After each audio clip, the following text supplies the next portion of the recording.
जब कोई व्यक्ति गौतम बुद्ध के संघ में शामिल होता था तो बुद्ध उसे सबसे पहले शांत रहने के लिए कहते थे। ध्यान की अवस्था में जाने से पहले उस भिक्षु को मानसिक शांति का अभ्यास कराया जाता था। आजकल के शोरगुल भरे माहौल में मानसिक तनाव होना स्वाभाविक है।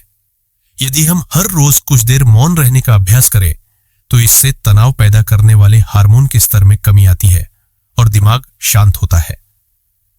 इस वीडियो में हम जानेंगे कि किन मौकों पर हमें चुप रहना चाहिए और किन मौकों पर बोलना चाहिए।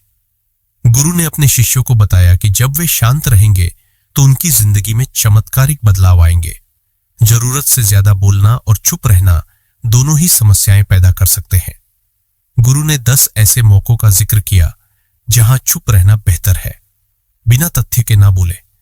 यदि आपके पास कोई तथ्य नहीं है तो वहां चुप रहना उचित है। यह दिमाग में नई कोशिकाओं का निर्माण करता है और ज्ञान बढ़ाता है। शब्दों से ठेस ना पहुंचाए। अगर आपके शब्द किसी को मानसिक ठेस पहुंचा रहे हैं तो वहां चुप रहना चाहिए। किसी को नीचा दिखाकर आप महान नहीं बन सकते। क्रोध के समय चुप रहे। जब कोई आप पर क्रोधित हो तो चुप रहकर उसकी भावनाओं को समझने का प्रयास करें। यह आदर का प्रतीक है और आपके रिश्ते को मजबूत बनाता है। बातों में दखल ना दें। यदि किसी मुद्दे से आपका कोई संबंध नहीं है तो वहां चुप रहना समझदारी है। दूसरों के विवाद में अनावश्यक दखल देने से आपके मान सम्मान पर दाग लग सकता है। मित्रों की प्रतिष्ठा की रक्षा करें। यदि आपके शब्द किसी मित्र की प्रतिष्ठा को हानि पहुंचा सकते हैं तो आपको चुप रहना चाहिए। चुप रहकर आप रिश्तों को सुरक्षित रख सकते हैं। किसी की बुराई पर चुप रहे। जब कोई आपके सामने किसी की बुराई कर रहा हो तो आपको चुप रहकर सुनना चाहिए। आपकी चुप्पी आपकी समझदारी दर्शाती है। अपनी भावनाओं को समझने वाले से बात करें।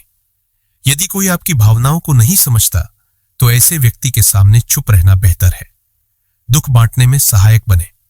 यदि कोई व्यक्ति अपना दुख साझा कर रहा है तो उसे सुने।